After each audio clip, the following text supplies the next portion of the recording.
Sometimes I wonder if I'm cursed. The way I've been passed along from person to person, like a nasty cold, you start to get a complex. Not that it matters anymore. I've been left somewhere frigid and dark, although dark doesn't feel like a big enough word to describe the complete absence of light down here. It's turned me brittle over the years, with no one to shine for. I don't know how long I've been here exactly. Time doesn't seem to reach this low, but I would wager a long time. My neighbours are colourful characters, always bickering and bundling into one another, eager to get where they're going. By now they've learned to leave me alone. I'm not useful to them. I wasn't made for this place. Let's go back a bit so you know how I got here. The sky was bruised pink and purple as the sun retreated over the horizon, so plump it looked like a fruit about to burst. And it was warm, deliciously warm. I remember thinking, no one could be sad in a place like this. When I looked up, though, I knew that wasn't true. Her face was tragic, with alpine cheekbones and a downturned mouth, as if she'd been born with a secret. That's what drew people towards her. That kind of soberness was magnetic. Everyone assumed she had the answers to their questions. Over the years, she'd learned to wield this power, taking what she needed from others without ever having to give back. Being invited into her orbit was enough. But now there was something new, something different that I'd never seen before. She was sad, so sad, and she was staring at me like I was the root of all her problems. That when she looked at me, I only wanted her to feel joy. She stroked a manicured hand over me, and I began to panic. I knew the past few weeks hadn't been easy on her, and if I was perfectly honest, we hadn't gotten off to a roaring start either. But had it really come to this? I can't do this, she trembled. I can't. That's fair enough, I thought, but don't take it out on me. The problem was that we'd met under difficult circumstances. A demanding father, an unsuitable suitor, and for the first time in her life, no room to negotiate. I still remember the look on her face when she first saw me. Surprise, a flicker of lust, but ultimately disappointment.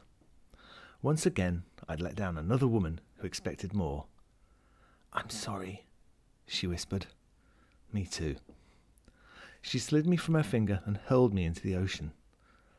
I drifted aimlessly, beholden to the current, which mercilessly whipped me about. At one point I caught myself on the limb of a coral, which I didn't mind so much. It was colourful there, peaceful.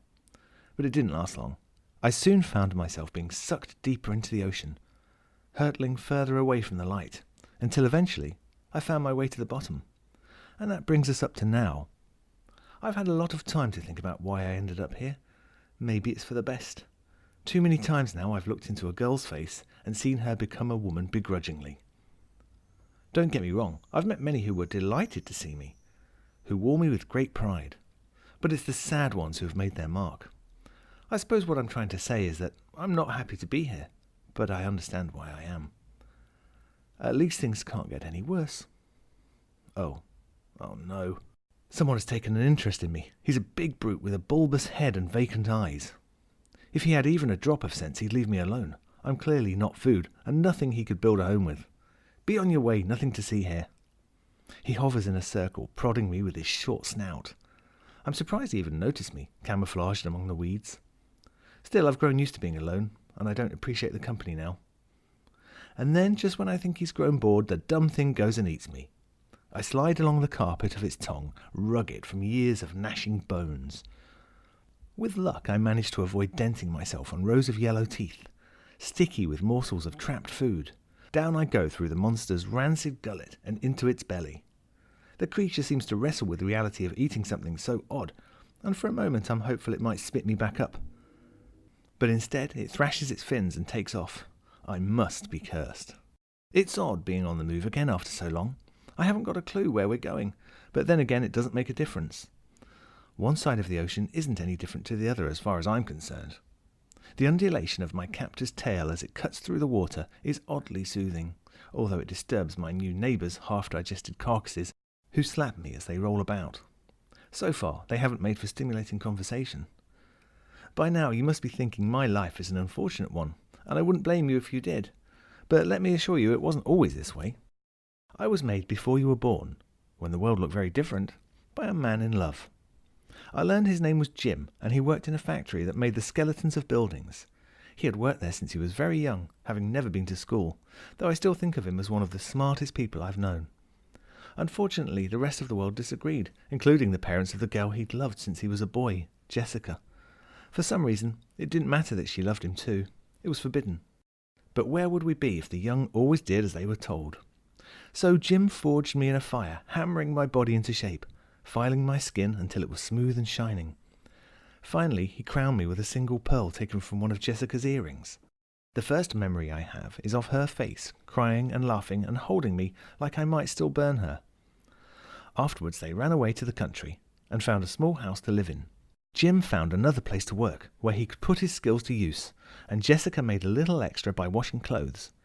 They were never rich, which often worried him. He was certain Jessica would eventually become bored with this life and go back to her old one.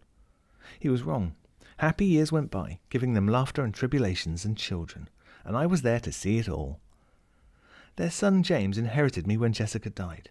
He offered me to his sweetheart, who in turn disappeared overnight, selling me for money to buy her passage overseas. After that I went to a woman who wanted a family but never got one, a woman who lived a long happy life, her daughter who didn't, a little girl who kept me in her jewellery box, never really knowing what I was for, a woman who became a movie star and met the most fascinating people, from famous gangsters to the Pope. So you see, I've lived more life than anyone ever will. Even now in the belly of an ugly fish, I can't wish any of it away. Suddenly there's a terrible sundering, and I'm thrown from one side of my captor's stomach to the other, the floor and the ceiling interchangeable as I spin. There's a growing pressure which becomes impossible to ignore. It feels as if the walls of my cage are getting smaller, closing in. And they are. There's a wet noise as it's finally torn apart, and I come face to face with a row of even larger and more yellow teeth.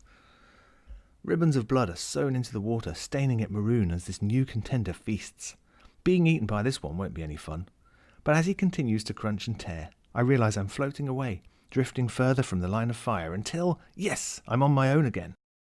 I expect to sink back into the dark, but the water is churning excitedly, carrying me along on its back. Just once I'd like a say in where I'm taken, who I'm eaten by. Is a little peace and quiet too much to ask for? I'm so busy being catapulted back and forth that I don't notice it at first. The light, the warmth. I've been spat up somewhere shallow, where colourful fish blend in with the reef to hide from sea turtles, circling lazily above, and starfish flex their limbs, hungry for clams. I land gently on sand which is soft and fine and scattered with the vacated shells of mollusks. For the first time in a long time, I feel myself shine as the sun, tantalisingly close, picks out my angles and edges. I feel beautiful. A shadow sweeps over me. At first I think it's another turtle, come to take a look. But then I get a better look at the shape, the self-entitled limb with appendages that wiggle greedily. And even though I know it's better to be found like this, I wish I could rest for a little while longer. Water drips from me as I'm hoisted into fresh air. Look at this, Mark. Blimey, looks old. Looks valuable. You reckon? Maybe, yeah. My auntie works at a jewellery shop in town. Let's take it over, see what she says. All right, but don't forget I'm the one who found it, yeah? Charming, mate. Come on, let's head back to the boat. I watch the water shrink away from me as I'm jetted back to land. And even though I've spent so long waiting for this, I can't help but feel as if I've lost something, like saying goodbye to an old friend. He's nervous, I can tell. I am too. It's been so long. There's no point in trying to predict what will happen. I'll only spook myself. But I'm back in the dark now and I don't like it. It makes me nervous. He bought me 2 weeks ago and ever since then has been waiting for the perfect moment to bring me out. There was a dinner a few nights ago which went well. I was sure that would be the night, but in the end, the waiter had spilled their bottle of expensive wine and spoiled the mood. He's kept me in his jacket pocket ever since. It's given me time to get to know them. I listen to their muffled conversations in my box, trying to build a picture of the woman he's fallen in love with. What makes her laugh, what makes her cross. She's a nurse and takes great pride in her work. He sometimes visits her at the retirement home and brings her lunch. They sit on the pavement outside the building eating their sandwiches, he dutifully laughing as she gossips about her funny patients. Today he's asked her to go for a walk. I can feel his heartbeat next to me, drumming a fierce tattoo as he works up the courage to ask her the question. But every time he opens his mouth to say something, she beats him to it, regaling him with more work anecdotes or to compliment the scenery. It's a warm day and she asks him why he's wearing such a heavy jacket. You're sweating. Gross. But he shrugs, tongue swollen in his mouth. I've forgotten how much I miss this. Eventually they settle on a bench. His heart is beating harder now. His leg bouncing spasmodically. His nervousness is infectious. I wish the best for them, but I wish the best for me too.